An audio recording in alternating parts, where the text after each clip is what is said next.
May Spooky 2026.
Connecticut has the oldest continuously operating amusement park in America, and it survived by being too stubborn to close.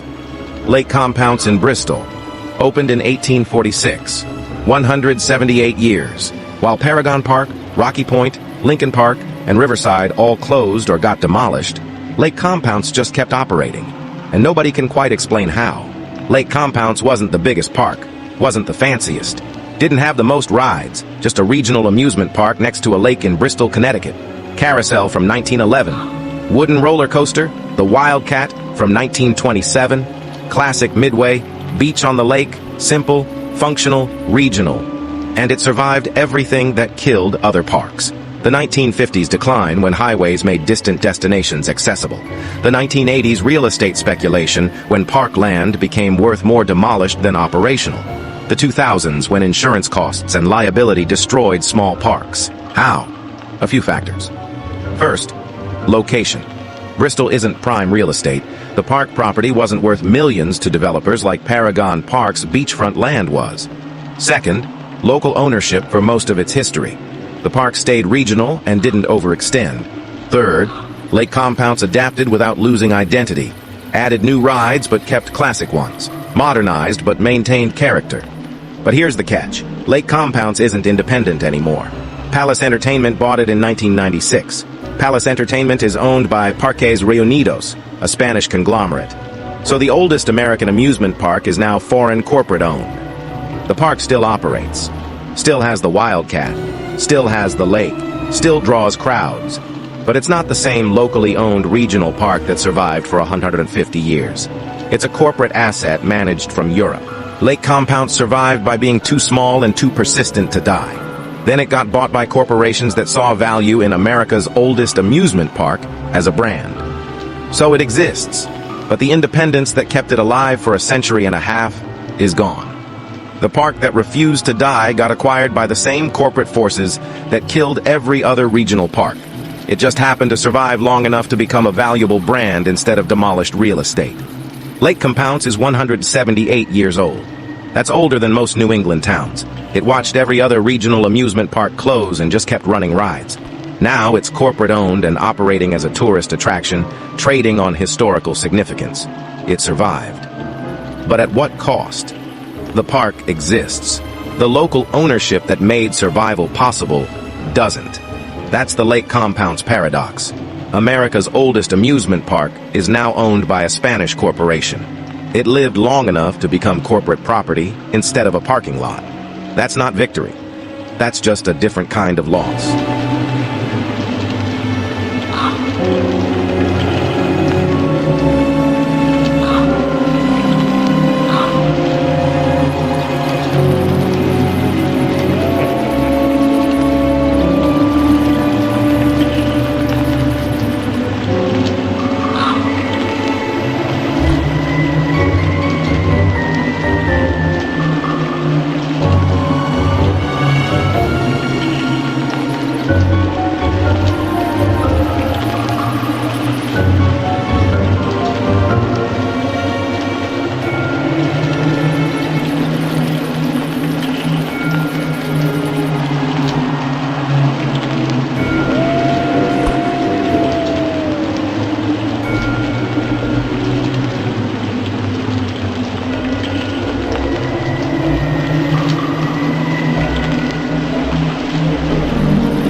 My daughter is 17 years old. She is the smartest person I have ever met in my life. 3.9 grade point average. Captain of the debate team, volunteers at the senior center on weekends. And in the spring of her junior year, she told me she wanted to look at colleges in Connecticut. Now, I am from Charlotte, North Carolina. I have never been to Connecticut in my life. The only thing I know about Connecticut is that Yale is there, and that Yale costs $90,000 a year. My daughter said, "Mama, there are scholarships. Just take me to look." So I took a Friday off work. We drove 14 hours straight up Interstate 95. Got into Hartford on a Thursday night, planning to tour Trinity College on Friday morning, UConn on Saturday, and Yale on Sunday before driving back. Hotels in Hartford, even in the suburbs, were $250 a night. Times 3 nights, plus food, plus gas. That was over $1,000 before we even got to the application fees.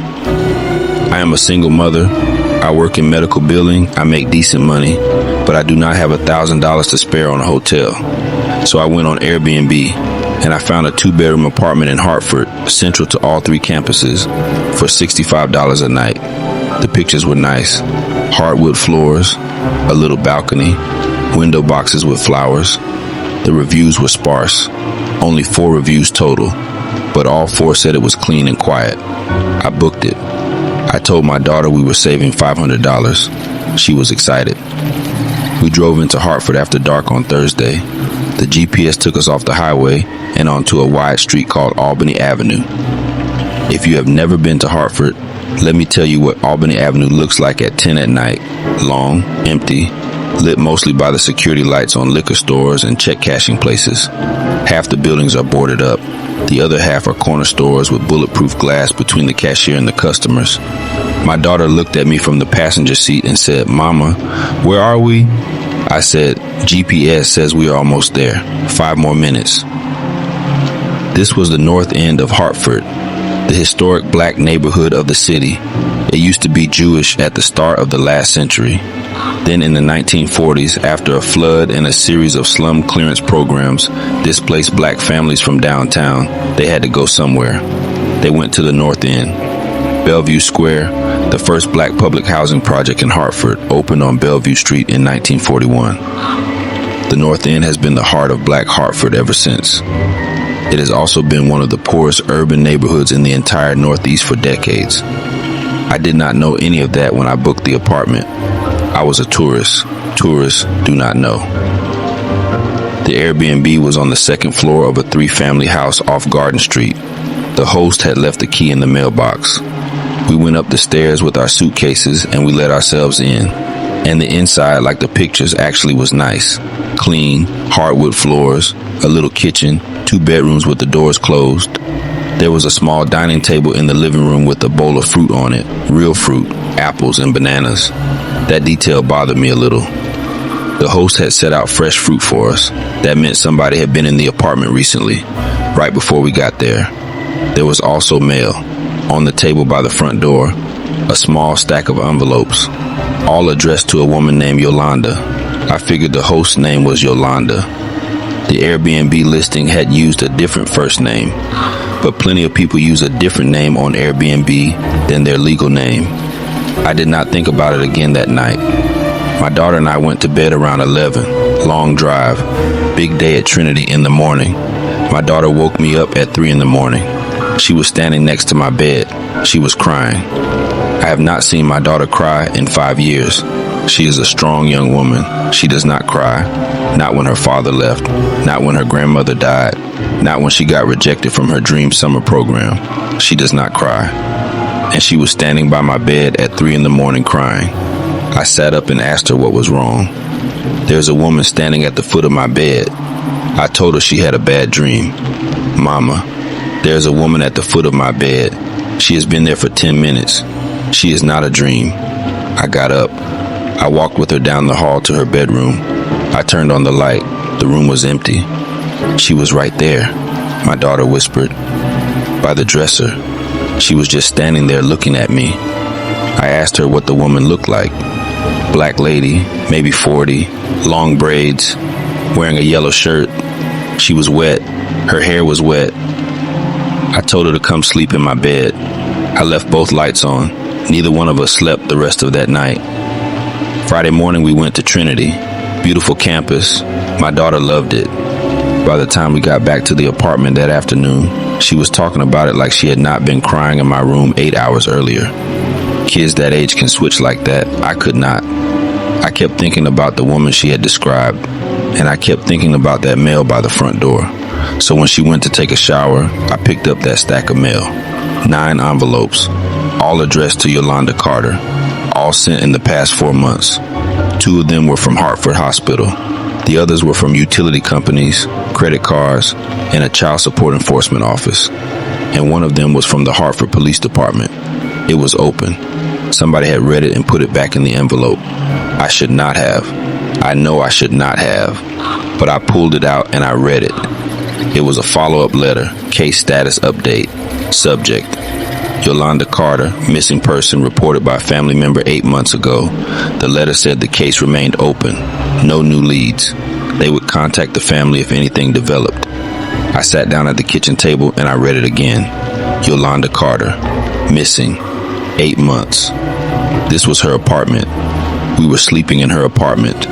And somebody who was not Yolanda, had been collecting her mail and reading it and putting it back, and renting her apartment out on Airbnb. I did not tell my daughter. I should have. Looking back, I should have packed up that minute and gotten us out of there. But I had paid for 3 nights. We had Yale on Sunday. She was so excited about the weekend. And honestly, I told myself it was probably nothing. The host was probably a relative collecting Yolanda's mail until they sorted things out. People disappear and come back. 8 months is not forever. That is what I told myself, because the truth was scarier than I could handle right then. Saturday night, I locked both bedroom doors before we went to sleep. I put a chair under the doorknob of mine. I told my daughter to sleep with her phone. She asked me why. I told her, just because. At 2:30 in the morning, I heard the front door of the apartment open. Somebody had a key. Somebody who was not me and not my daughter had a key to the apartment we were sleeping in. Footsteps walked from the front door to the kitchen. I heard the refrigerator open. I heard a glass come down from a cabinet. I heard water run. Then footsteps came down the hallway and stopped outside my daughter's bedroom door. I do not remember making a decision. I remember being in the hallway with my phone flashlight on. I remember screaming, "Get out of my house." I remember a man's shape in the dark by my daughter's door, turning around and looking at me, and then walking, not running, walking, back down the hallway and out the front door. Like he had been told a customer was complaining and he was leaving for now, but he might come back. My daughter and I packed in 7 minutes. We carried our suitcases down the stairs in our pajamas. We threw them in the trunk. We drove. I did not stop until I hit New Haven, got a hotel at 4 in the morning, paid $240 for one night. My daughter slept. I sat awake on the edge of the bed until the sun came up. We never went on the Yale tour. We drove back to Charlotte that morning. 14 hours straight. I called the Hartford police when I got home. I told them about the mail, about the man with the key, about the apartment being rented out. They opened a case file. 2 months later, they called me back. They had spoken to Yolanda Carter's sister. The sister had not been collecting any mail. The sister did not know the apartment was being rented out. The sister did not know who had a key. They never found Yolanda. They never identified the man. The Airbnb listing was taken down. My daughter goes to UNC Charlotte now. She decided she did not want to leave home for school. She has never asked me in 2 years what I think happened in Hartford. And I have never told her what I read in that letter. But sometimes I dream about a woman in a yellow shirt with wet hair, standing at the foot of my daughter's bed, trying to wake her up, trying to warn her. And I think about how if my daughter had not woken up that first night, if Yolanda had not come into that room and stood there until somebody saw her, we might have stayed 3 nights. We might have been in that bed when the man with the key came in on Saturday night. My daughter might not be at UNC Charlotte right now. I might not be telling this story. So whoever Yolanda was, wherever she is, thank you.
The end. Spooky.